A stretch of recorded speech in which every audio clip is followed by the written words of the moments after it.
तो शुरू करते हैं जी सैंपल पेपर 8 की कहानी। क्वेश्चन नंबर 1 से, forming a partnership deed is, partnership deed का बनाना या बनना, a mandatory, mandatory in writing, not mandatory या मैंडेटरी इन राइटिंग और ओरली। नॉट मैंडेटरी, आपकी चॉइस है पार्टनरशिप डीड बनाओ या ना बनाओ। तो इसके लिए कानून में क्या लिखा हुआ है, लॉ की लैंग्वेज में, partnership deed is not mandatory, आप मत बनाओ। डीड तो ओरल होती ही नहीं कभी। डीड का तो मतलब ही क्या होता है, चिट्ठी लिखी हुई। तो डीड जो है चाहे बनाओ या ना बनाओ, कानून में मैंडेटरी नहीं कर रखा। इसके बाद question number 2, Bharti and Vidya are partners in a firm without any agreement. Bharti has withdrawn 5,000 per month at the beginning of each month. Interest on drawing may be charged from the Bharti by the firm. Very good. No interest क्योंकि agreement नहीं था। Very good. उसके बाद question number 3, which of the following statement is true, क्या सही है। Fixed capital account will always have credit balance, ये सही है। Current account always have positive, can have positive और नेगेटिव बैलेंस, ये भी सही है। Fluctuating capital account can have positive और नेगेटिव बैलेंस, ये भी सही है। तो तीनों स्टेटमेंट्स सही है। इसके बाद question number 4, A and B were partners in a firm sharing profits and losses in the ratio 3:2। Their capitals were 6 lakh and 12 lakh respectively. They were entitled to interest on capital at 10% per annum. तो 10% per annum interest कितना हो गया, 60,000 और 1,20,000। The firm earned A profit of 90,000 during the year. लेकिन firm के profit कितने हैं, सिर्फ 90,000। तो प्रॉफिट कम है, इंटरेस्ट ज्यादा है। तो आपको गिवन प्रॉफिट को इंटरेस्ट के रेशियो में डिवाइड करना पड़ेगा 1:2 में। तो ए का आंसर पूछ रहे क्या होगा, 30,000। ठीक है, वेरी गुड।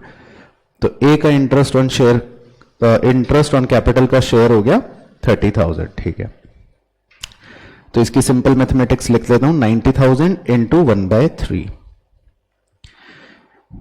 इसके बाद क्वेश्चन नंबर 5, क्वेश्चन नंबर 5 में कह रहा है विच of the following is not a capital profit. इनमें से क्या कैपिटल प्रॉफिट नहीं है।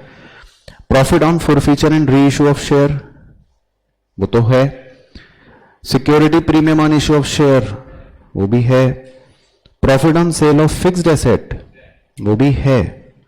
Profit earned by company after it's incorporation, वो नहीं है, क्योंकि कंपनी के बनने के बाद जो प्रॉफिट कमाती है कंपनी, वो रेवेन्यू नेचर का प्रॉफिट होता है। वो तो एक साधारण प्रॉफिट है जो हर कंपनी कमाती है।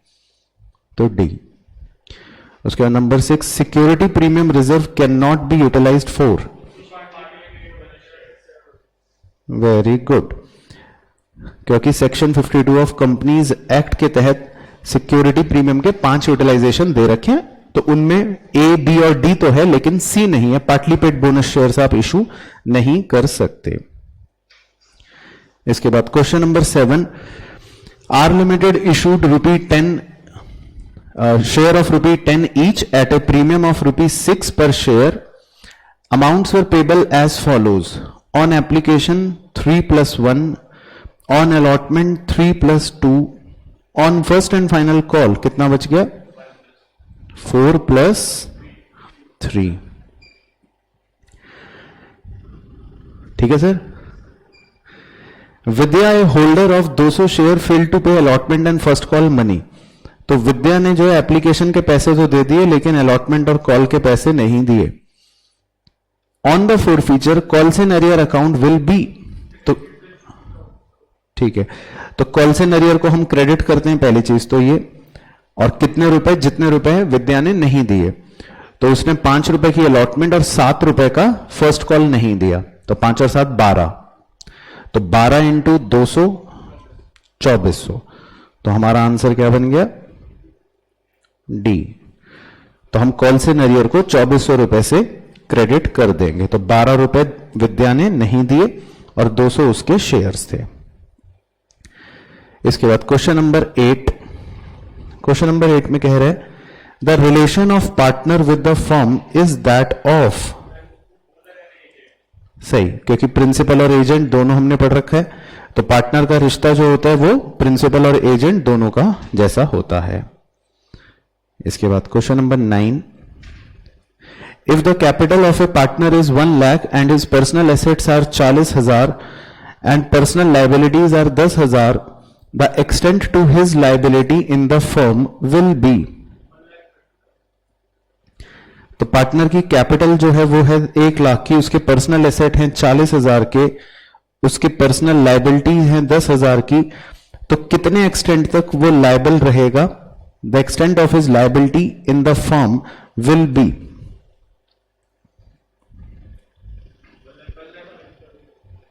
गलत, 30,000। उसके पर्सनल एसेट 40 के, उसकी पर्सनल लाइबिलिटी 10 की, तो पार्टनर की अनलिमिटेड लाइबिलिटीज होती हैं। तो अगर इसके घर के बर्तन जब बिकने की नौबत आएगी तो इसका सब कुछ बेच बाच के भी फर्म जो है वो इससे कितने रुपए ले सकती है? ज्यादा से ज्यादा 30,000, इससे ज्यादा तो इसके और तो कुछ है नहीं बेचारे के पास। तो इसका मतलब कि इसकी लाइबिलिटी कितने एक्सटेंट तक है, वो पूछ रहा था extent of his liability in the firm, तो उसकी लाइबिलिटी 30,000 रुपए तक की है। बाकी 1 लाख तो उसकी कैपिटल जो है वो अलग चीज है, वो तो फर्म के पास वैसे ही है। चलो, बढ़िया क्वेश्चन था। इसके बाद question number 10, which of the following is not an essential feature of A partnership? इनमें से क्या पार्टनरशिप का एसेंशियल फीचर नहीं है? तो there must be an agreement, ये तो है, कुछ भी बोल रहे हो, ये तो है essential. There must be business, ये भी है। The business must be carried on for profit, ये भी है। The business must be carried on by all partners, ये नहीं है, क्योंकि अगर कोई बीमार हो गया तो उसकी जगह दूसरा भी काम कर सकता है। तो बिजनेस जो है वो सभी मिलके करेंगे, ऐसा जरूरी एसेंशियल एलिमेंट नहीं है। बाकी सब जो है एसेंशियल एलिमेंट्स हैं। एग्रीमेंट होना चाहिए, चाहे ओरल हो चाहे रिटन हो, एग्रीमेंट तो होगा ना। उसके बाद क्वेश्चन नंबर 11, क्वेश्चन नंबर 11 में कह रहे हैं the partner introduced additional capital of 2 lakh and advance a loan of 1 lakh to the firm on 1 September. Accounts are closed on 31 March every year, the partner will receive interest. तो कह रहा है partner को कितना इंटरेस्ट रिसीव होगा? तो calculate कर लेते हैं, बताओ कैसे निकाला? ठीक है, तो 7 महीने का 6% का ब्याज, 1 लाख का उसने लोन दिया, तो कितना मिल जाएगा उसको? 3500। ठीक है। उसके बाद जी क्वेश्चन नंबर 12,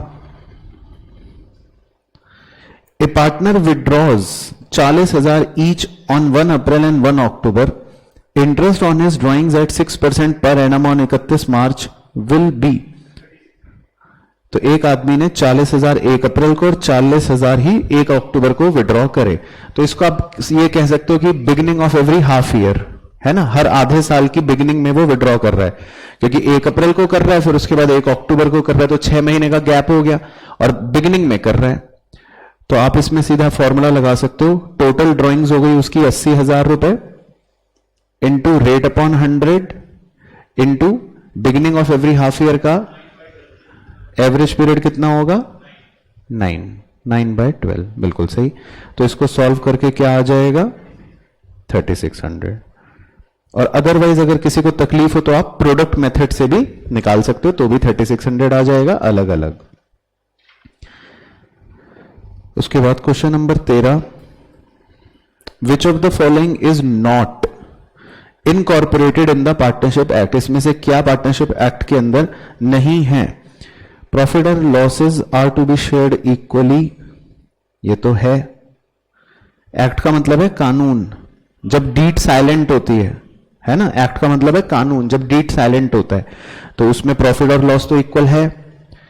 नो इंटरेस्ट भी अलाउड ऑन कैपिटल, ये भी है। All loans are to be allowed interest at 6% per annum, ये भी है। All drawings to be charge at the interest 6% per annum, ये नहीं है। तो उसने पूछा था कि क्या नहीं है, ये नहीं है। तो पार्टनरशिप डीड जब साइलेंट होती है तो कानून में ये नहीं है, बाकी सब कुछ है। इसके बाद question number 14, first call of ₹2 per share become due on 5 lakh equity share allotted by Y limited.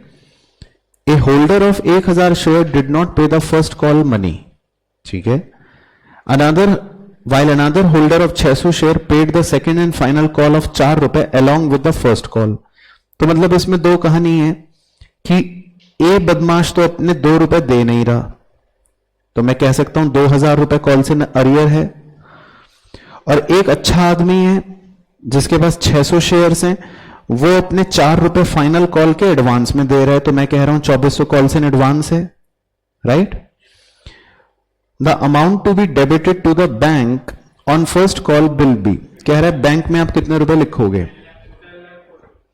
तो 5 लाख इंटू ₹2 तो आप सीधे सीधे सभी शेयर होल्डर से मांग रहे हो, 10 लाख रुपए तो मांग रहे हो, लेकिन उसमें से ₹2000 कॉल्स इन अरियर मिल नहीं रहा, परंतु आपको ₹2400 कॉल्स इन एडवांस कोई एडवांस में पे कर रहा है। तो क्या आ गया फाइनल आंसर, 10,04,000।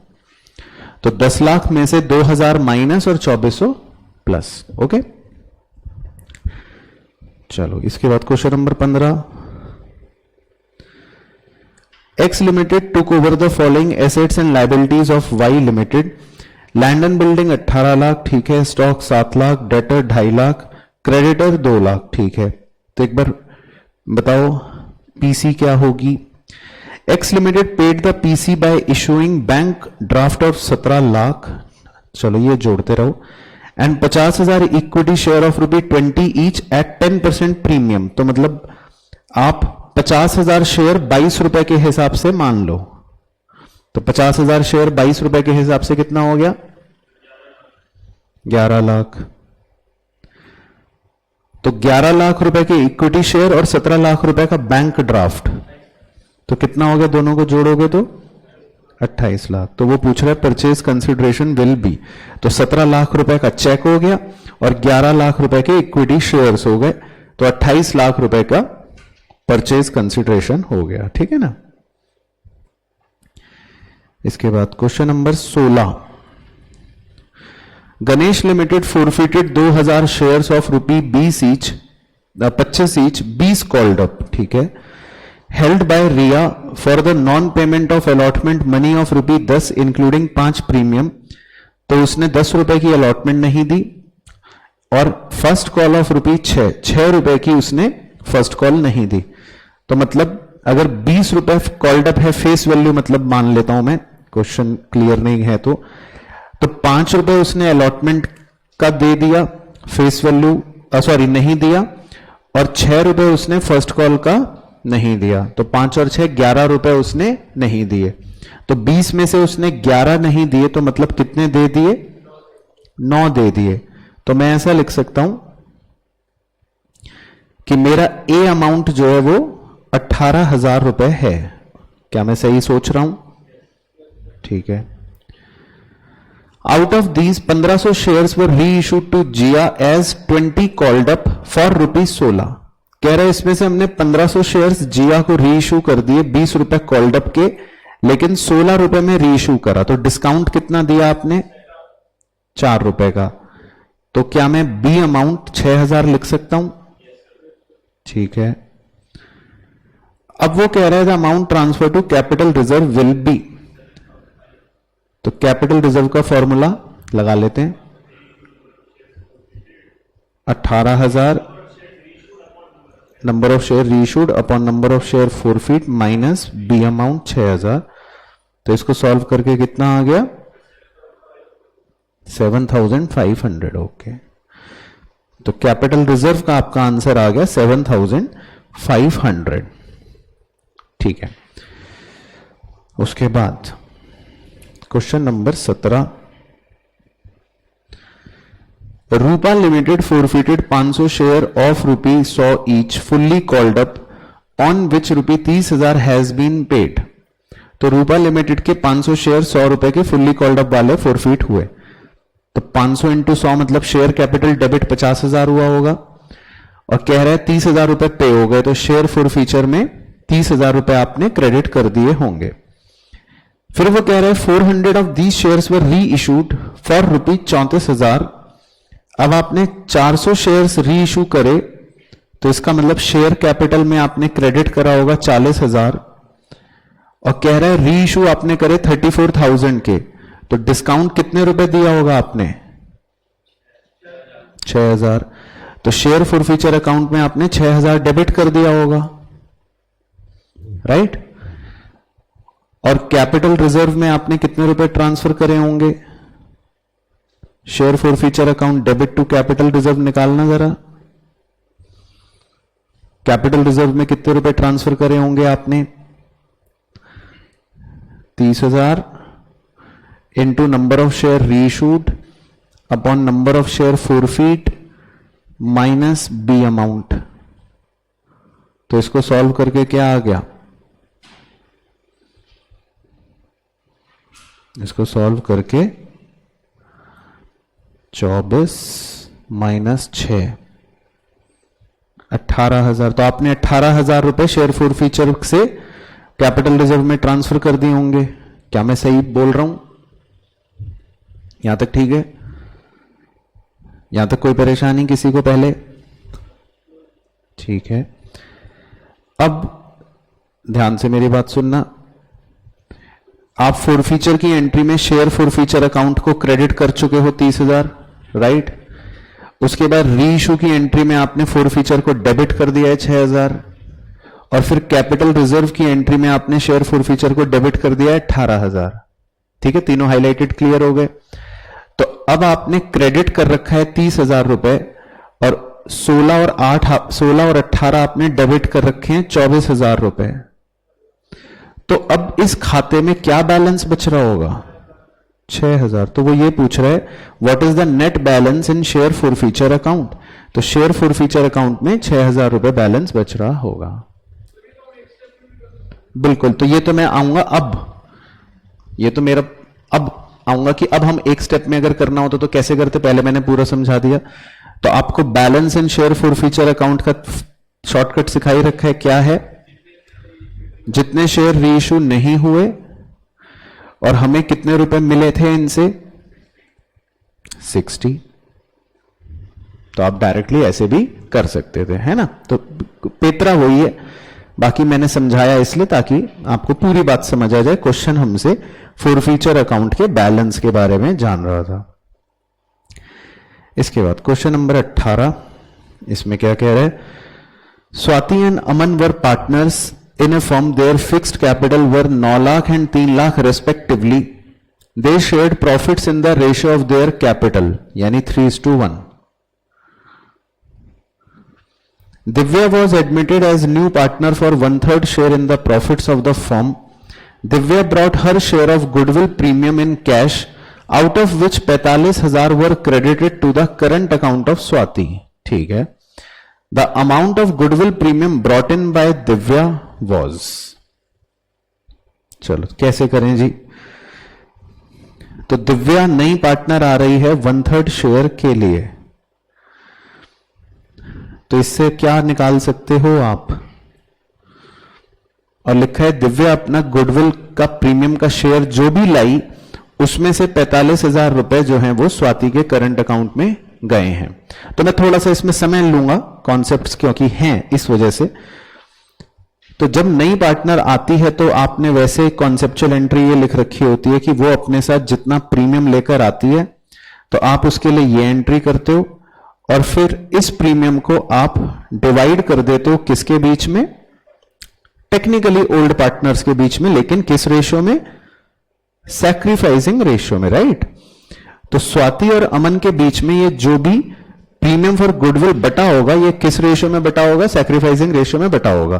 तो क्वेश्चन ने खाली ये बताया है कि स्वाति को 45,000 रुपए मिल रहे हैं, लेकिन ये नहीं बताया दिव्या कितना पीएफजी लाई या जो भी है, उसने और कोई जानकारी नहीं दी। उसने बस ये दिया, मैं हाईलाइट कर रहा हूं, Divya brought her share of goodwill premium in cash out of which 45,000 were credited to the current account of Swati, यानी कि जिसमें से 45,000 रुपए तो किसको मिल रहे हैं, स्वाति को मिल रहे हैं। तो क्वेश्चन ने बस ये दे रखा है आपको, बाकी नहीं दे रखा। क्वेश्चन समझ आ गया पहले? तो क्वेश्चन आपसे ये पूछ रहे the amount of goodwill premium brought in by Divya was, तो आपको ये निकालना है कि दिव्या अपने साथ कितना प्रीमियम लेकर आई, आपको पीएफजी का अमाउंट फाइंड करना है। क्वेश्चन क्लियर हो गया पहले? तो कैसे करें, इनका सैक्रिफाइसिंग रेशियो क्या होगा, 3:1, क्योंकि जब क्वेश्चन साइलेंट होता है तो हम ओल्ड रेशियो को ही सैक्रिफाइसिंग मानते हैं। जब इस तरह का सवाल होता है कि एक नई पार्टनर आई फॉर 1/3 शेयर, तो ओल्ड शेयर को ही हम सैक्रिफाइसिंग शेयर मानते हैं, रेशियो मानते हैं मतलब। तो अगर स्वाति का 45 है तो ए का कितना बन गया, 3:1 के हिसाब से 15। तो बस फिर आपको ये पता लग जाएगा, क्योंकि दोनों का रेशियो 3:1 है। तो स्वाति के अगर 45 हैं तो अमन के कितने हो गए होंगे, 15। बस 45 और 15 दोनों को जोड़ लो तो आंसर क्या आ गया, 60, है ना। तो दिस इज योर पीएफजी। चलो, तो ये हो गया आपका सेक्शन ए। इसके बाद सेक्शन बी से शुरू करते हैं। Question 19, pick the odd one out, इनमें से अनोखा कौन है, क्यों, क्योंकि चार्ज है, बिल्कुल सही। तो इसमें ए जो है और बी जो सी जो है और डी जो है, ये तीनों क्या हैं, एप्रोप्रिएशन ऑफ प्रॉफिट है। पार्टनर को इंटरेस्ट दिया, पार्टनर के ड्राइंग पर इंटरेस्ट लिया, या सैलरी पार्टनर को दी। सिर्फ रेंट टू पार्टनर जो है वो ही क्या है, एप्रोप्रिएशन। तो ये हो गया आपका चार्ज, सॉरी, तो ये हो गया आपका ऑड वन आउट। इसके बाद question number 20, A and B are partners sharing profits in the ratio of 2:1। Their balance sheet shows machinery at 3 lakh, stock at 80 and debtor at 160। C is admitted and the new profit sharing ratio is 6:9:5. Machinery is revalued at 2,40,000। तो इसका मतलब machine की value में नुकसान हो गया, n लिख देता हूं, नुकसान हो गया 60,000 का। And provision is made on doubtful debts at 5%। Debtors पर आपको कह रहा है 5% प्रोविजन बनाना है, तो ये भी आपका नुकसान हो गया 8,000 का। As share in the loss of revaluation amounts to 20,000। कह रहा है ए का जो लॉस में हिस्सा है वो 20,000 है। तो ए और बी 2:1 के पार्टनर हैं, तो बताओ बी का हिस्सा कितना होगा लॉस में, 10,000। और रिवैल्यूएशन का टोटल लॉस कितना आया होगा, 30,000, क्योंकि ए का अगर लॉस का शेयर है 20, बी का अगर लॉस का शेयर है 10, तो इसका मतलब फाइनल रिवैल्यूएशन का लॉस का आंसर कितना आ रहा होगा, 30 आ रहा होगा। ठीक है, तो मैं जल्दी से रिवैल्यूएशन अकाउंट बना रहा हूं, फिर उससे हमें मिसिंग फिगर पता लग जाएगी, हालांकि बिना बनाए भी पता लग सकती है। आपने देखा कि हमारे मशीन की वैल्यू में नुकसान हुआ 60,000 का। आपने देखा कि हमने प्रोविजन फॉर डाउटफुल डेट बनाया 8,000 का। आपने ये भी देखा कि रिवैल्यूएशन के अंदर हमारा जो फाइनल लॉस का आंसर आ रहा है वो आ रहा है 30,000 का। तो इसका मतलब क्रेडिट साइड पे अवश्य कुछ ना कुछ हुआ होगा, तभी टोटल में से आप कह सकते हो कि कुछ बैलेंसिंग फिगर बच रही है। क्या मैं सही सोच रहा हूं? इसका मतलब आपका क्रेडिट साइड में कोई ना कोई कुछ तो हुआ ही होगा जिसकी वजह से रिवैल्यूएशन में कुछ बैलेंस आ रहा है। तो क्रेडिट साइड में आने का मतलब क्या है कि ये फायदा हुआ होगा। और ये बैलेंसिंग फिगर कितने रुपए आ रही है, 38। तो इसका मतलब आपका 38,000 का कुछ फायदा हुआ होगा। क्या मैं सही बोल रहा हूं? ठीक है, तो अब क्वेश्चन ने ये पूछा है आपसे finally, revalued value of stock, की स्टॉक की रीवैल्यूड वैल्यू बताओ। तो स्टॉक की बैलेंस शीट में देखो पहले पुरानी वैल्यू दे रखी है 80,000 रुपए, और हम कह रहे हैं कि कुछ फायदा हुआ है हमारा 38,000 का। तो इसका मतलब ये स्टॉक की वैल्यू का ही फायदा रहा होगा 38,000 का। तो अगर स्टॉक की वैल्यू 38,000 बढ़ गई तो अब कितनी हो गई होगी, 80 में 38 और जोड़ लो। तो 80 में अगर आप 38 जोड़ोगे तो ये हो गया 1,18,000। तो क्वेश्चन ने पूछा था स्टॉक की रिवैल्यूड वैल्यू बताओ, तो स्टॉक की रिवैल्यूड वैल्यू हो गई 1,18,000 रुपए। क्लियर? चलो इसके बाद जी question number 21 theory. Weighted average method is followed when, बिल्कुल सही। तो वेटेड एवरेज सिर्फ तभी लगाया जाता है जब हमारे प्रॉफिट्स के अंदर कोई ट्रेंड होता है, तो बी ऑप्शन। उसके बाद 22, A B and C are partner sharing profits in 9:6:5. D is admitted into partnership. A sacrifice 1/3 of his share and B sacrifice 1/20 from his share and C sacrifice 1/5 of his share in favor of D. New profit sharing ratio will be. चलो तो निकालना पड़ेगा, तो मैं जल्दी से निकाल लेता हूं। पहले ABC का मुझे पुराना बताओ कितना था? 9:6:5। ए ने कितना दिया डी को? अपने शेयर का 1/3। बी ने कितना दिया? और सी ने कितना दिया? अपने शेयर का 1/5। तो डी को मिला 9/60, तो ए से, 1/20 बी से और 5/100 सी से। तो ये चारों इक्वालिटी सॉल्व करके बताओ क्या आ रहा है। तो ये आ गया 6/20, 5/20, 4/20 और 5/20। तो नया रेशियो हो गया 6:5:4:5। कौन सा ऑप्शन है ये? डी, 6:5:4:5। ओके, चलो ठीक है। इसके बाद क्वेश्चन नंबर 23। तो 23 में कह रहे हैं X limited issued a prospectus inviting application for 3 lakh shares of ₹10 each at premium of 8 per share payable as on application 2+3, on allotment 2+2, on first call 2+1। तो बैलेंस कितना बचा? 4+2। A shareholder holding 700 shares failed to pay the allotment money and his shares were forfeited after allotment. Okay. तो एक share holder ने allotment का पैसा नहीं दिया और उसके शेयर्स अलॉटमेंट के बाद ही फोरफीट हो गए हैं।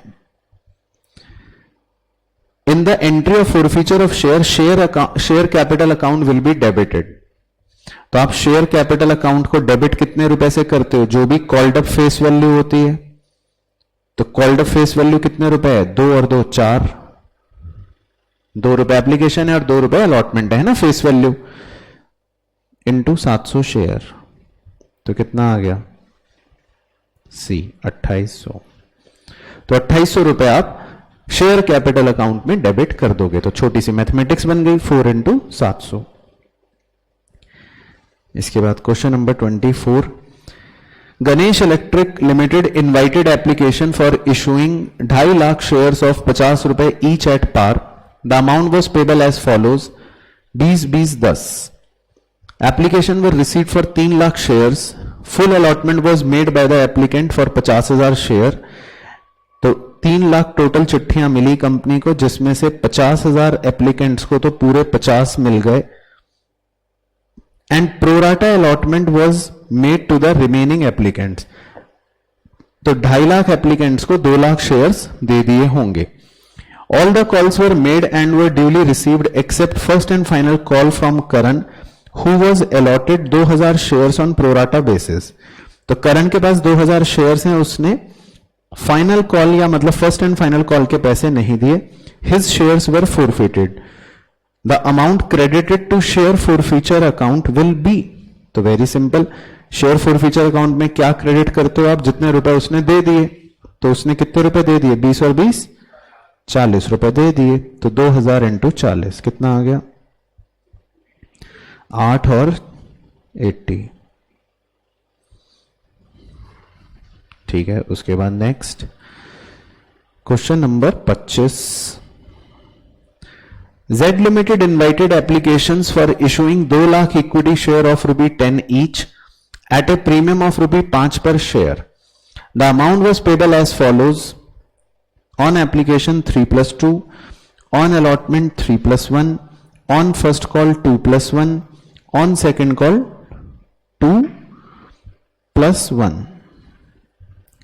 Gopal, a shareholder holding 800 share, did not pay allotment money and his shares were immediately forfeited after allotment. तो सिंपल, उसने एप्लीकेशन दे दिया लेकिन उसने अलॉटमेंट नहीं दी और अलॉटमेंट के बाद ही उसके शेयर फोरफीट हो गए. Calls in arrear account will be credited bye, तो कह रहा है आप कॉल्स इन अरियर अकाउंट में क्या क्रेडिट करोगे? जितने रुपए उसने नहीं दिए, तो उसने अलॉटमेंट के 4 रुपए नहीं दिए, तो क्या आंसर हो गया? 4 इंटू 800, 3200. तो उसने 4 रुपए नहीं दिए अलॉटमेंट के. ठीक है. इसके बाद question number 26. Partner Sushil withdraw equal amount at the end of each quarter. End of each quarter पे विड्रॉ करने वाले का एवरेज पीरियड क्या होता है? 4.5. Interest on drawing charge from him at the rate 10% per annum was 9,000. कह रहा है उसकी टोटल ड्रॉइंग बताओ. तो बहुत ही सिंपल है. तो 9,000 इंटरेस्ट है, फॉर्मूला होता है उसका total drawing into rate upon 100 into average period upon 12. तो इसे सॉल्व करके टोटल ड्रॉइंग निकाल लो. तो इस मैथमेटिक्स को सॉल्व करके टोटल ड्रॉइंग का आंसर आ जाएगा. तो ये से ये कट गया, 1 0 उधर चला गया, तो ये हो गया 90, 2,40,000. तो टोटल ड्राइंग आ गई 2,40,000. ओके. उसके बाद question number 27. A B and C are partners sharing profits in 3:2:1. C's share of profit for the year ending 31 March amounts to 50,000. तो सी का शेयर कह रहा है प्रॉफिट का 50,000 है, तो बी का कितना होगा? 1 लाख. ए का कितना होगा? 1.5 लाख. तो फर्म का टोटल कितना होगा? 3 lakh. Interest allowed on partners capital is 1.5 lakh and A is allowed A salary of 5,000 per month. तो मतलब पूरे साल की हो गई 60,000. तो ए की सैलरी है 60,000 और 1,50,000 का इंटरेस्ट है. Interest charge on partners drawings is ₹2,000. The net profit of the firm before any appropriation. तो आपको पीएनएल अप्रो की जो शुरुआत होती है नेट प्रॉफिट से, वो नेट प्रॉफिट की फिगर बतानी है. तो हालांकि अकाउंट बनाने की जरूरत नहीं है, लेकिन मैं फिर भी बना रहा हूं थोड़ा सा. कई बच्चों को कई बार क्लिक नहीं करता कि सर क्या कह रहे हैं. तो हमारा जो फाइनल प्रॉफिट का आंसर है वो तो 3 लाख रुपए है. एबीसी के शेयर्स के हिसाब से हमें पता चल गया. ए को कितने रुपए सैलरी हम दे रहे हैं? 60,000, ये हमको पता है. हम कितना आईओसी दे रहे हैं? 1.5 लाख, ये हमको पता है. और हम कितना आईओडी दे रहे हैं? 2,000, ये हमको पता है. तो आपको ये निकालना है कि इनका नेट प्रॉफिट कितना रहा होगा. तो ये फिगर कितनी बच गई? 5,08,000. ठीक है, ओके. तो सही आंसर आ गया 5,08,000. उसके बाद question number 28. On 1 April 2020 the capital of Monika and Shreya were 4 lakh and 2 lakh respectively. They divided the profit in the ratio of 3:2. The profit for the year ended 31 March were 3 lakh, which have been duly distributed among the partners, but the following transactions were not passed through. तो एक कुछ चीजें देना लेना करना भूल गए. Interest on capital eight 8% पर एनम, ये भूल गए देना. Interest on drawing of Monika 8,000, ये लेना भूल गए. और Monika is to be paid a salary of 15,000 per quarter, ये भी देना भूल गए. तो कह रहे हैं एडजस्टमेंट एंट्री करके बताओ. तो एडजस्टमेंट टेबल याद है आपको? नहीं याद? याद है, अच्छा. तो मोनिका और श्रेया को हम इंटरेस्ट देना भूल गए, तो मैं उनको आईओसी क्रेडिट कर देता हूं 8%। तो कितना आएगा? 8 चौका 32,000 और 16। फिर मैं मोनिका को सैलरी देना भूल गया हूं 15,000 पर क्वार्टर। तो मोनिका को साल की सैलरी कितनी मिल गई? 60,000। और मैं आईओडी लेना भूल गया हूं, तो डेबिट कर देता हूं आईओडी मोनिका से 8,000। यहां तक ओके हो गया। फिर आपको क्या सिखाया था? भगवान कृष्ण का नियम। हाँ, कमजोर टीम कौन सी टीम है? डेबिट टीम कमजोर टीम है। तो हमें कितने रुपए? 1 लाख रुपए कमजोर टीम के साथ डालने पड़ेंगे 3:2 में। डेबिट कर देते हैं। तो 60 और 40। तो इसको सॉल्व करके आपका नेट इफेक्ट आ जाएगा। तो मोनिका का तो क्रेडिट बचेगा कितना? मोनिका का क्रेडिट बचेगा 24 और श्रेया का डेबिट बचेगा 24। तो मोनिका को क्रेडिट करना है 24 और श्रेया को डेबिट करना है 24। तो इसके हिसाब से सही ऑप्शन बन गया ऑप्शन ए। तो मोनिका क्रेडिट हो गई 24 और श्रेया डेबिट हो गई 24। ठीक है, क्लियर है? चलो जी, इसके बाद क्वेश्चन 29 बच्चे बताएंगे जल्दी से। रोज limited forfeited 5,000 shares of ₹10 each, 8 called up, issued at a premium of ₹2 per share to Mr. R for non-payment of allotment money of ₹5। तो उसने अलॉटमेंट के 5 रुपए नहीं दिए, इस चक्कर में उसके 5,000 शेयर्स जो हैं वो फोरफिट हो गए, जिन पे 8 रुपए कॉल्ड अप था। तो 8 में से उसने अलॉटमेंट के मान लो 3 रुपए नहीं दिए, है ना, फेस वैल्यू। तो कितने दे दिए? 5 दे दिए। तो 5,000 इंटू 5, तो 25,000 में ए लिख लेता हूं। फिर लिखा है out of these 4,000 shares were reissue to Mr Sanjay as ₹8 called up for ₹7 per share. कितना डिस्काउंट दिया उसने? 1 रुपए का। तो 4,000 इंटू 1, तो बी में 4,000 रुपए लिख लेता हूं। तो amount transfer to capital reserve, capital reserve कितना होगा?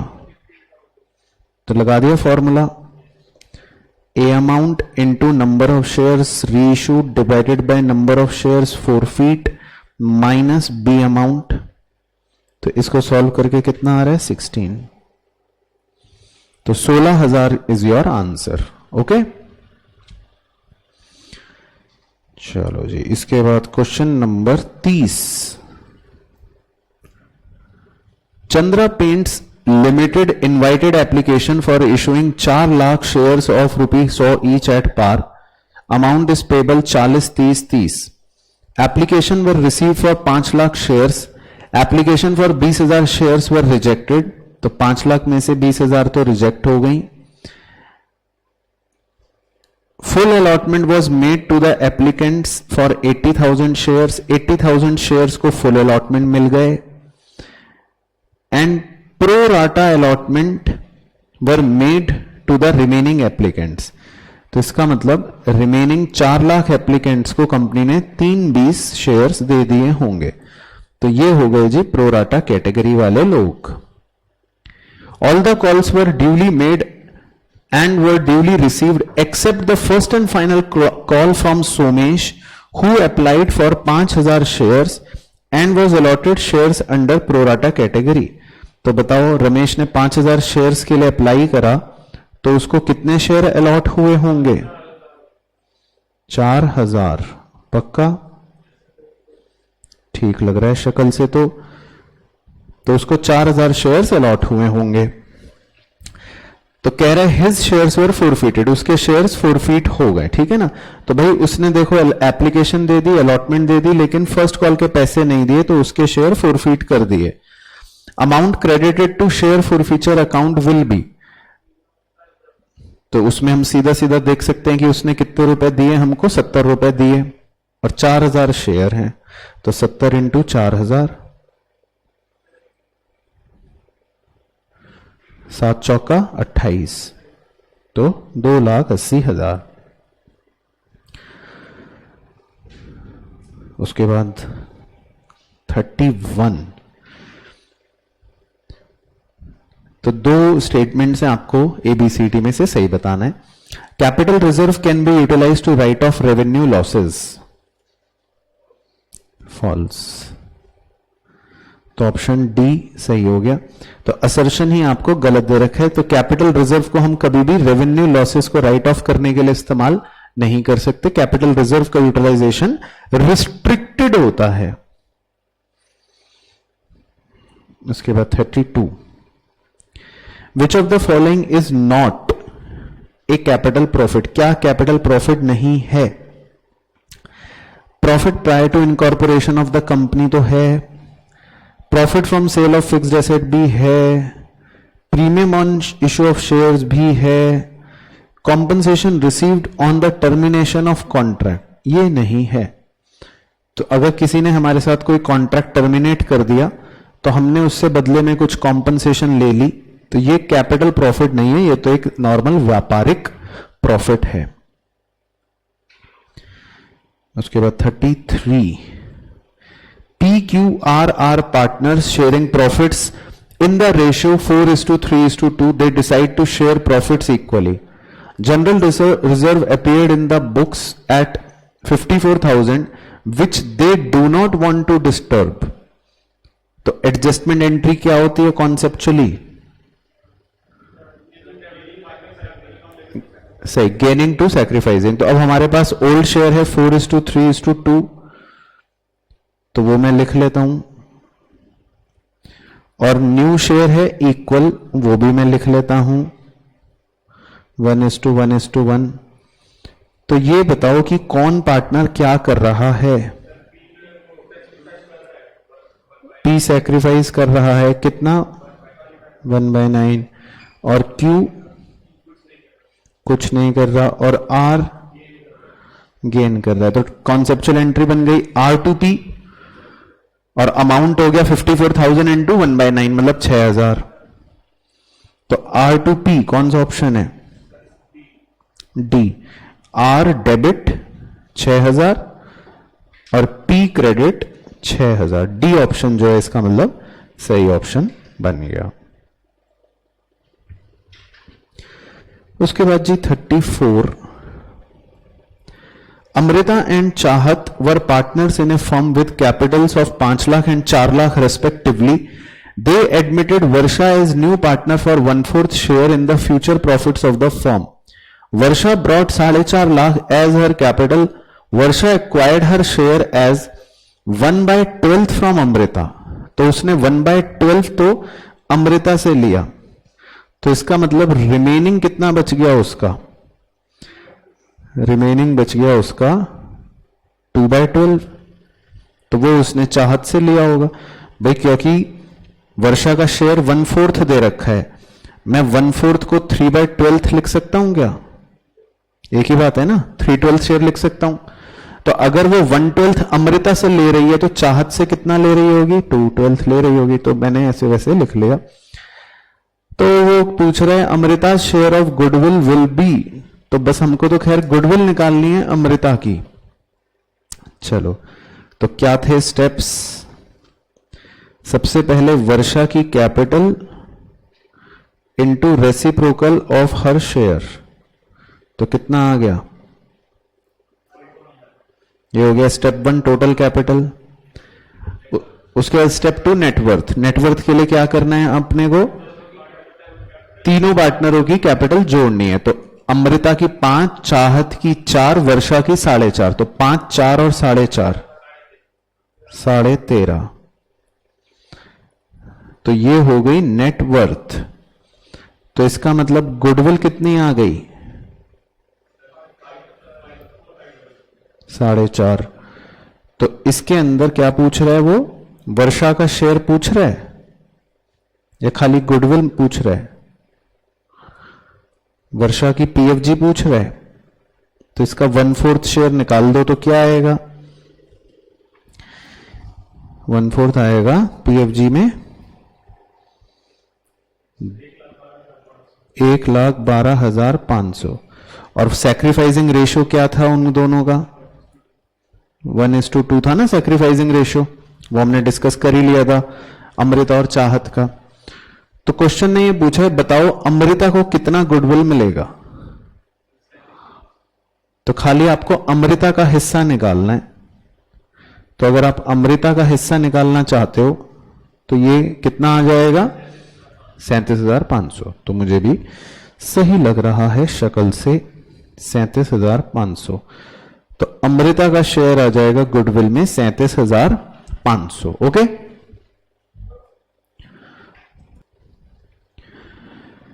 चलो क्वेश्चन नंबर 35। असर्शन में लिखा है in case of change in PSR among existing partner profit और loss on revaluation in divided in sacrificing ratio, old ratio में करते हैं। और रीजन में लिखा है in case of admission of new partner profit और loss of revaluation is divided in new ratio, false, क्योंकि ओल्ड रेशियो में करते हैं। तो इसका मतलब ऑप्शन सी, दोनों ही गलत हैं।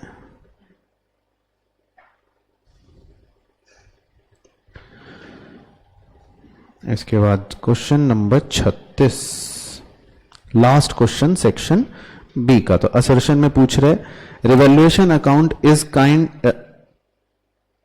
इज ऑल्सो नोन एज, कुछ मिसप्रिंटिंग लग रही है, is a kind of PNL adjustment account, या मतलब इज ऑल्सो नोन एज, समझ लो revaluation account is also known as PNL adjustment account. True. Revaluation account का घर का नाम आपको कॉन्सेप्ट रजिस्टर में बड़ा बड़ा लिखवा रखा है, इज पीएनएल एडजस्टमेंट अकाउंट। और रीजन में कह रहे हैं the balance of revaluation account is transfer to all partners capital account including new partner. सही। तो रीजन गलत है क्योंकि रिवैल्यूएशन का प्रॉफिट या लॉस जो होता है वो नए को नहीं मिलता, सिर्फ पुरानों को मिलता है। तो असर्शन तो ट्रू है लेकिन रीजन का स्टेटमेंट जो है वो गलत है, डी। चलो जी, अब सेक्शन सी, ये सिंपल होता है। Question 37, X limited issued 1,40,000 equity share of 10 each during the first year ₹7 per share were called. ठीक है, A holding 4,000 and B holding 3,000 share did not pay the first call of ₹2 per share. तो इन दोनों ने अपने ₹2 की first call नहीं दी, तो 5 इसका मतलब इन्होंने दे दिए होंगे। B's share were forfeited after the first call, B के शेयर फोरफिट हो गए एंड लेटर ऑन वर री इशूड, और बाद में री इशू भी हो गए एट ₹5 पर शेयर 7 कॉल्ड। ठीक है, the subscribe but not fully paid up capital will be, तो बेसिकली आपसे कैपिटल का वो आंसर पूछ रहा है कि क्या होगा। ओके, चलिए तो मैं थोड़ी सी चित्रकारी कर रहा हूं सिर्फ आपको समझाने के लिए। तो ₹10 का वैसे शेयर है जिसमें कंपनी ने 7 ही रुपए अभी कॉल करे हैं और ₹3, तो इसका मतलब कंपनी ने अभी तक क्या करे हैं, अनकॉल्ड ही छोड़ दिए हैं। अब इसमें बदमाशी की अगर बात करें तो 2 बदमाश हैं, एक पहला बदमाश एक दूसरा बदमाश। पहले बदमाश के पास हैं 4,000 शेयर और दूसरे बदमाश के पास हैं 3,000 शेयर, और दोनों ही बदमाशों ने क्या नहीं दिया है, फर्स्ट कॉल का ₹2 नहीं दिया है। लेकिन इसमें काफी महत्वपूर्ण बात यह है, बड़े ध्यान से मेरी बात सुनना, कि कंपनी ने सिर्फ दूसरे ही बदमाश के शेयरों को क्या करा है, फोरफीट करा है। ध्यान रखें इस बात को, कंपनी ने दूसरे ही बदमाश के शेयरों को क्या करा है, फोरफीट करा है। और बाद में इन्हीं में से ये 3,000 के 3,000 शेयर्स कंपनी ने फिर री इशू भी कर दिए हैं, और री इशू कंपनी ने करे हैं ₹5 के ₹7 कॉल्ड अप के हिसाब से। तो हमें लिख लेते हैं, वैसे तो इन सब बातों की आवश्यकता कम है लेकिन फिर भी। तो पहले इतनी कहानी क्लियर हो गई। चलो, तो अब आप मेरे सवालों का जवाब देते रहना। कंपनी के टोटल शेयर्स थे 1,40,000। ठीक है, तो आप यस कर देना, यस यस। ठीक है, फिर कंपनी ने उसमें से दूसरे बदमाश के शेयर्स को फोरफीट कर दिया, तो 3,000 शेयर मर गए। यस, ठीक है। फिर उसके थोड़े ही समय बाद कंपनी ने उन शेयरों को वापस से जिंदा भी कर दिया, यानी रीइशू भी कर दिया। तो सवाल खत्म होने के अंत पर कंपनी के वापस से मैं कह सकता हूं 1,40,000 शेयर्स ही हैं। यस, ओके, ठीक है। तो सबसे पहली अंग्रेजी बनेगी हमारी 1,40,000 shares of ₹10 each, comma ₹7 called. तो 1,40,000 शेयर्स जो हैं वो ₹7 कॉल्ड अप हैं। तो बताओ कितने रुपए हो गया, पहले इसको मल्टीप्लाई करके आंसर यहां तक का। 1,40,000 इंटू 7, 9,80,000 है ना। 14 का पहाड़ा याद है आपको? 14 सत्ते 98, सही बोल रहा हूं मैं, है ना। 9,80,000 तो 1,40,000 शेयर्स इंटू 7, ओके। फिर हम उसमें लेस कर देते हैं कॉल्स एंड अरियर, यानी कि अगर कोई पैसे हमें नहीं मिले हैं तो। लेकिन इसमें आपको यह सिखा रखा था कि कॉल्स एंड अरियर सिर्फ जिंदा शेयर्स का ही कैलकुलेट किया जाता है। तो अब आपके सवाल में दो बदमाश थे, एक 4,000 वाला और एक 3,000 वाला। तो आपने किसके शेयर फोरफीट कर दिए थे? 3,000 वाले के। तो क्या उसका कॉल्स एंड अरियर निकालोगे? नहीं निकालोगे। ये बात सबको क्लियर है ना? बस अगर ये क्लियर है तो गलती नहीं होगी। तो कॉल्स एंड अरियर हम सिर्फ 4,000 वाले ही जिंदा शेयरों का निकालेंगे। तो 4,000 शेयरों ने ₹2 नहीं दिए, तो कितना हो गया calls and arrear deduct? 8,000, okay. फिर पूरे कॉन्सेप्ट लिख देता हूं। फिर आपको सिखाया था कि शेयर फॉरफीचर अकाउंट में अगर कोई बैलेंस होता है उसे भी हम ऐड कर देते हैं। उसका फॉर्मूला होता है कि जितने शेयर्स हमने रीइश्यू नहीं करे इनटू अमाउंट रिसीव्ड। तो हमारे सवाल के अंदर 3,000 शेयर फॉरफीट हुए थे और हमने पूरे के पूरे 3,000 ही रीइश्यू भी कर दिए थे। तो टेक्निकली हमारे सवाल में कितने शेयर्स रीइश्यू नहीं हो रहे? निल, क्योंकि जितने फॉरफीट हुए उतने ही रीइश्यू हो गए। तो ये अमाउंट ऑटोमेटिकली आपका 0 हो जाएगा। तो हमारा फाइनल आंसर क्या बन गया? 972। तो 972 पर मैं हाईलाइट कर लेता हूं, कहां है ऑप्शन, ये रहा 972। इसके बाद 38। तो 38 में कह रहे हैं assertion balance of forfeited share account after the reissue of shares is a gain to the company. True, क्योंकि ये तो कंपनी के लिए कैपिटल प्रॉफिट होता है। Such balance is transfer to capital reserve account. True, ठीक है, तो सही हो गई बात।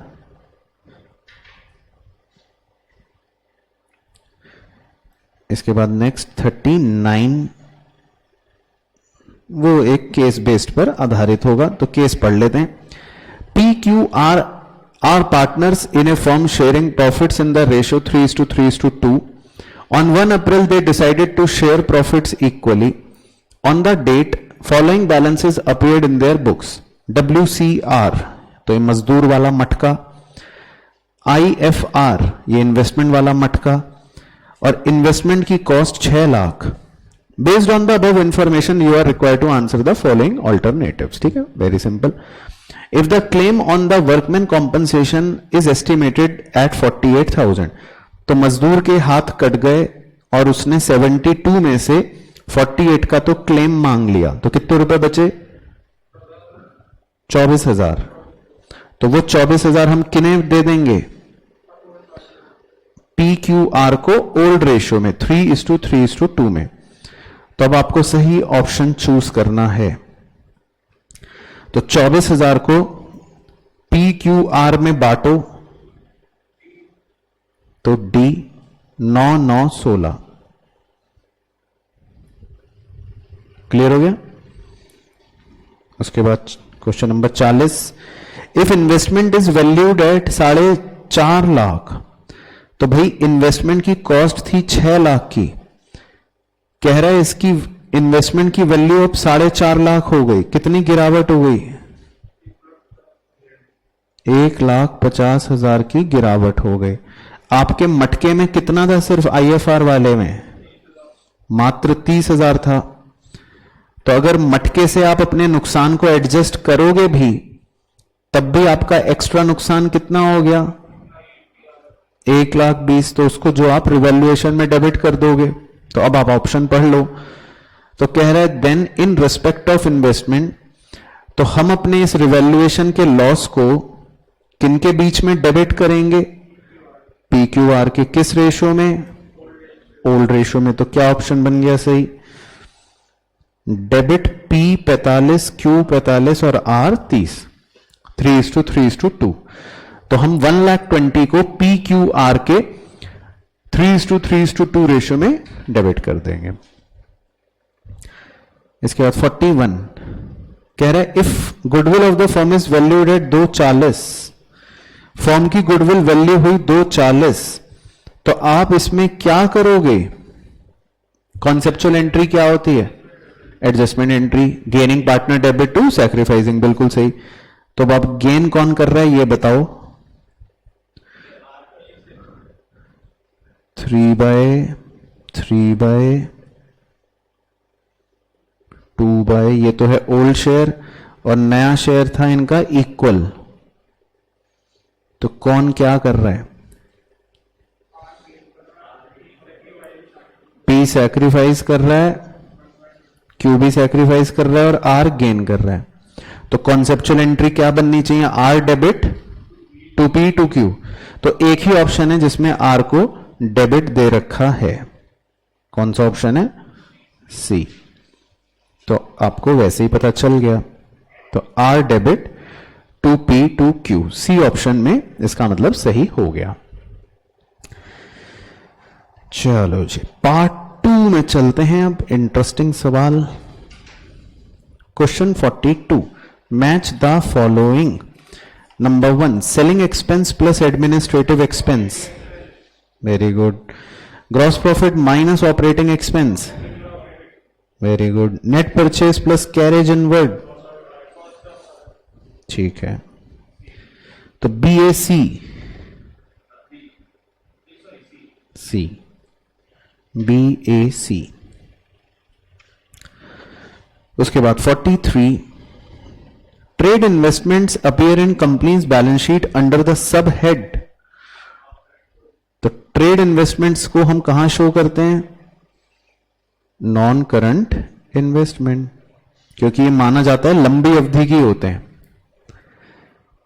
उसके बाद inventories include, simple, all of this. तो मैंने आपको सारी ही तरह की बता रखी हैं, 6 तरह की, तो सारी हो गई।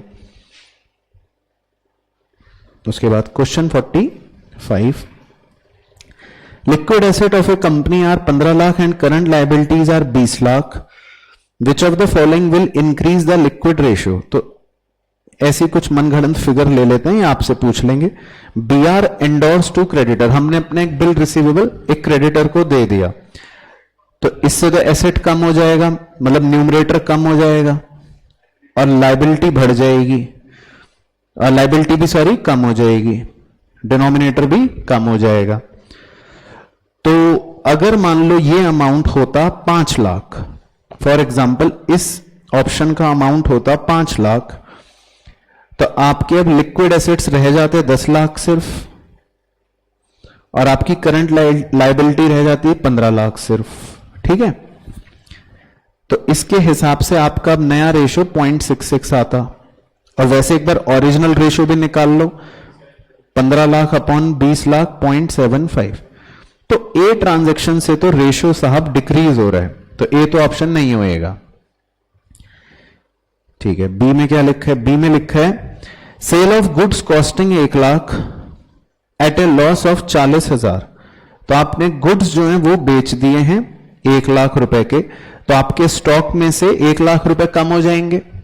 तो खैर स्टॉक का लिक्विड रेशियो पे तो कोई प्रभाव नहीं पड़ता, और 40,000 के नुकसान में आपने बेचे तो कैश आपका सिर्फ 60,000 ही बढ़ेगा, यही होगा इफेक्ट। तो कैश के बढ़ने से अब आपके लिक्विड एसेट्स 15,60,000 के हो जाएंगे, है ना, क्योंकि कैश बढ़ गया। बाकी करंट लायबिलिटीज तो एज इट इज सेम ही रहेंगी, 20 लाख जो पहले थी ओरिजिनल, उसमें तो कोई प्रभाव नहीं पड़ा।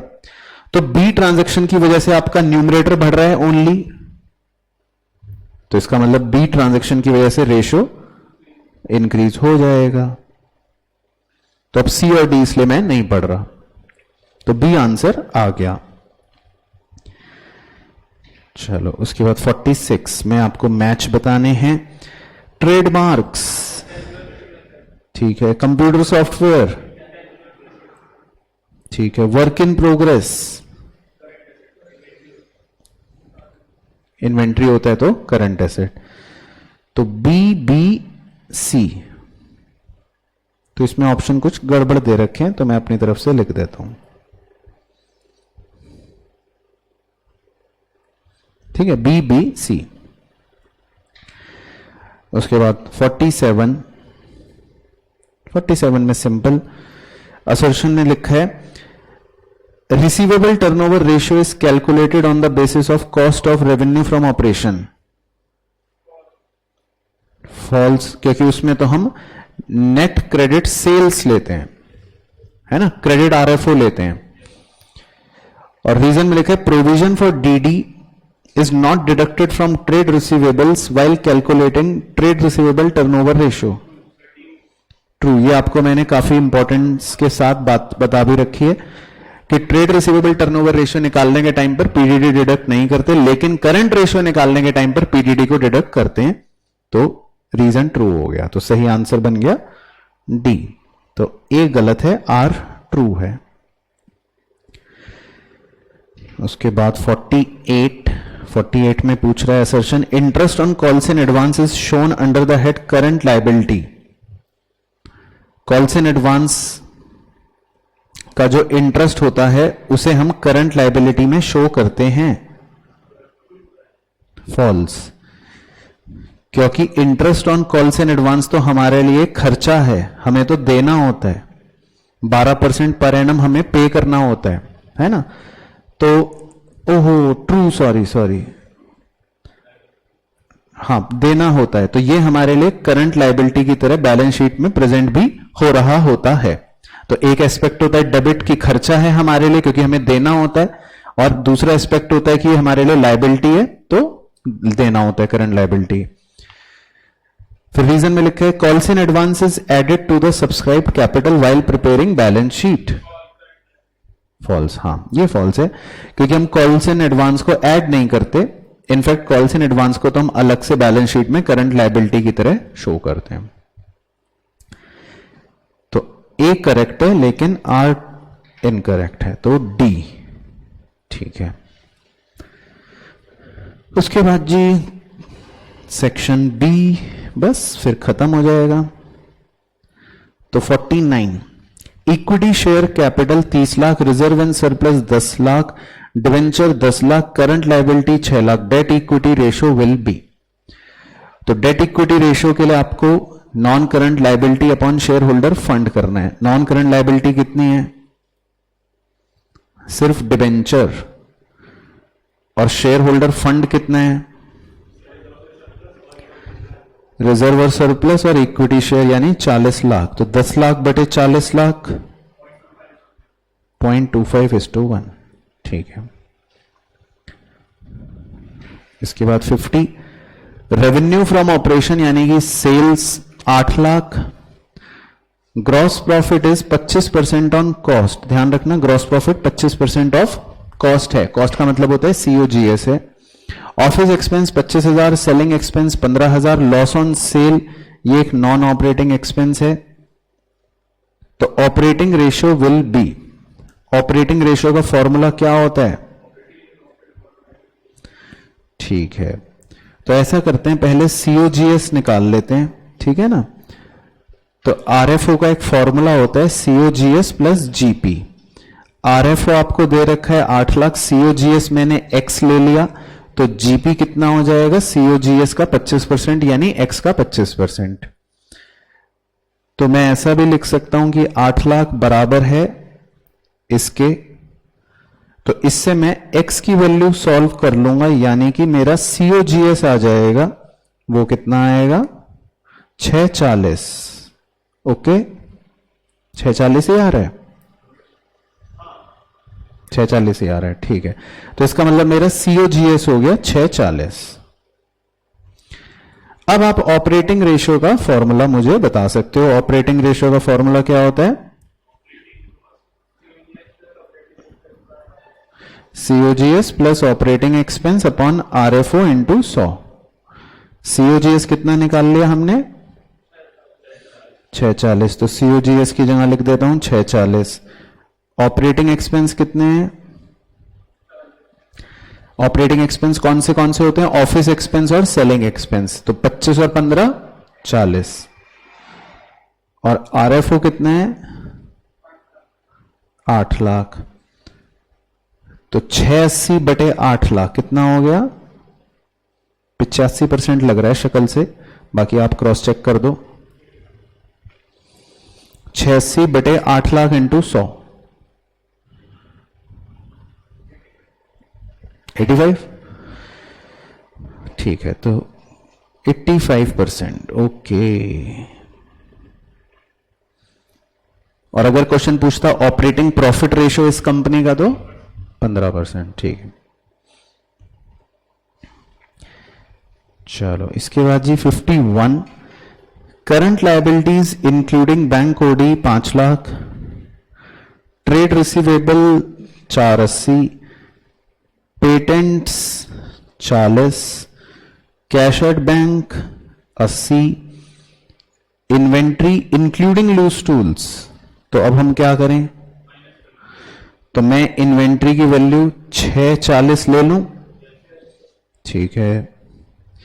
करंट रेशियो विल बी, तो करंट रेशियो के लिए न्यूमरेटर में आपका आ गया ट्रेड रिसीवेबल, न्यूमरेटर में आपका आ गया कैश एट बैंक, न्यूमरेटर में आपके आ गए इन्वेंट्री 640। ओके, यही 3 लेंगे हम, पेटेंट तो लेना नहीं है।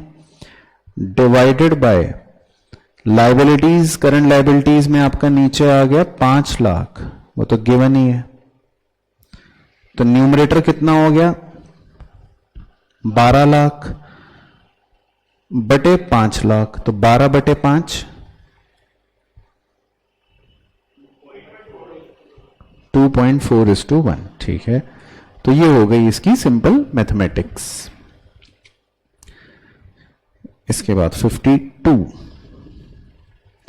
Net profit after interest but before tax, मतलब एक तरह से प्रॉफिट बिफोर टैक्स दे रखा है आपको 30,000 रुपए। Share holders fund 3 lakh, 10% long term debt 1 lakh. तो बताओ इंटरेस्ट कितना हो गया? Interest on long term debt कितना हो गया? 10,000। तो क्या आप PBIT बता सकते हो? Profit before interest and tax. अगर प्रॉफिट बिफोर टैक्स है 30,000, तो आपको उसमें इंटरेस्ट को ऐड बैक करना पड़ेगा 10,000। तो profit before interest and tax कितना हो गया? 40,000। तो ये तो आपका आ गया न्यूमरेटर। हो गए। उसके बाद रिटर्न ऑन इन्वेस्टमेंट पूछ रहा है विल बी, तो न्यूमरेटर तो आ गया 40, डिनोमिनेटर होता है कैपिटल एम्प्लॉयड। कैपिटल एम्प्लॉयड कितनी? कैपिटल एम्प्लॉयड का फॉर्मूला क्या? Share holders fund plus non current liability. तो कैपिटल एम्प्लॉयड आ गया आपका 4 लाख, तो ये आ गया denominator.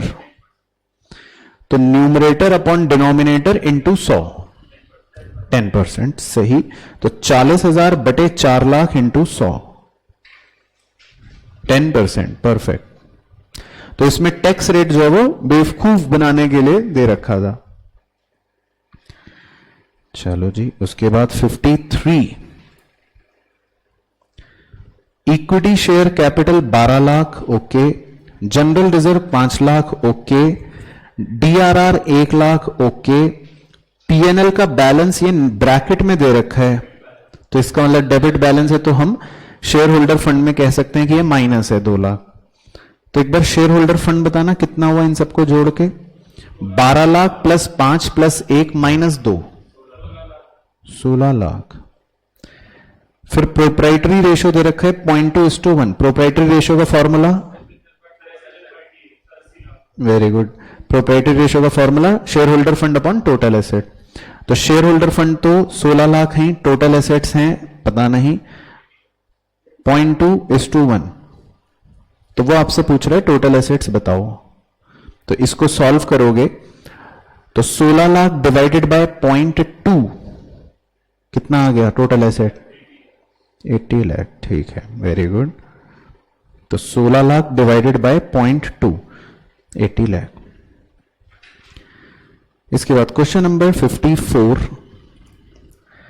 Cost of revenue from operation यानी COGS 12 lakh, inventory turnover ratio 4 times. ठीक है, एवरेज इन्वेंट्री बताओ। COGS है 12 लाख और इन्वेंट्री टर्नओवर रेशियो 4 टाइम्स, तो एवरेज इन्वेंट्री कितनी हो गई? 3 लाख। वेरी गुड, ठीक है। फिर वो कह रहा है if opening inventory was 1/3 of closing inventory. अगर मैं ओपनिंग इन्वेंट्री को कह रहा है वो 1/3 है क्लोजिंग इन्वेंट्री के, तो अगर मैं ओपनिंग को x मान लूं तो क्लोजिंग कितनी होगी? 3x। तो एवरेज इन्वेंट्री का फॉर्मूला होता है opening inventory plus closing inventory बटे 2। तो क्या मैं ये इक्वेशन लिख सकता हूं कि ओपनिंग इन्वेंट्री x है तो क्लोजिंग इन्वेंट्री उसका 3 गुना ज्यादा यानी 3x हो गई, डिवाइडेड बाय 2। इसको सॉल्व करके पहले x निकालो, 1.5 लाख, तो 3x निकालो 4,50,000। तो उसने क्लोजिंग इन्वेंट्री पूछी थी कि क्लोजिंग इन्वेंट्री कितनी है, तो क्लोजिंग इन्वेंट्री आ गई 4,50,000। ठीक है, सिंपल। और उसके बाद लास्ट क्वेश्चन बहुत ही बढ़िया, assertion sale of goods on credit improves the quick ratio. कह रहा है जब आप सेल करते हो गुड्स को क्रेडिट पर, तो एक बार सोचते हैं, तो इससे हमारे डेटर्स बढ़ेंगे और स्टॉक कम हो जाएगा, है ना। तो स्टॉक का कम होना तो चलो क्विक रेशियो में कोई प्रभाव नहीं डालेगा, लेकिन डेटर्स बढ़ना जो है वो हमारे न्यूमरेटर को बढ़ा देगा, तो उससे क्विक रेशियो इंप्रूव हो जाएगा, है ना। तो ये बात तो ट्रू हो गई। फिर रीजन कह रहे repayment of debenture redeemable during the year improves the current ratio of 1.5:1। तो रीपेमेंट ऑफ डिबेंचर्स का मतलब होता है कि आप अपनी कोई करंट लायबिलिटी पे कर रहे हो। तो जब आप करंट लायबिलिटी पे करते हो तो आपका न्यूमरेटर भी कम होता है, कैश कम होता है मतलब, और करंट लायबिलिटी भी कम होती है, डिनोमिनेटर भी कम होता है सेम अमाउंट से। तो अगर रेशियो 1.5:1 है पहले, तो अब कम होने के बाद दोनों फिगर सेम वैल्यू से आंसर जो है वो क्या होगा? बढ़ जाएगा। तो ये भी ट्रू है। हाँ, लेकिन असर्शन और रीजन दोनों जो है वो लिंक नहीं कर रहे, तो इसीलिए हम बोथ आर करेक्ट परंतु R is not the correct reason of A. ये हमारा हो जाएगा फाइनल आंसर। बहुत ही बढ़िया, परफेक्ट। तो ये आज हमने सही टाइम में बीट कर दिया, बहुत बढ़िया, डन।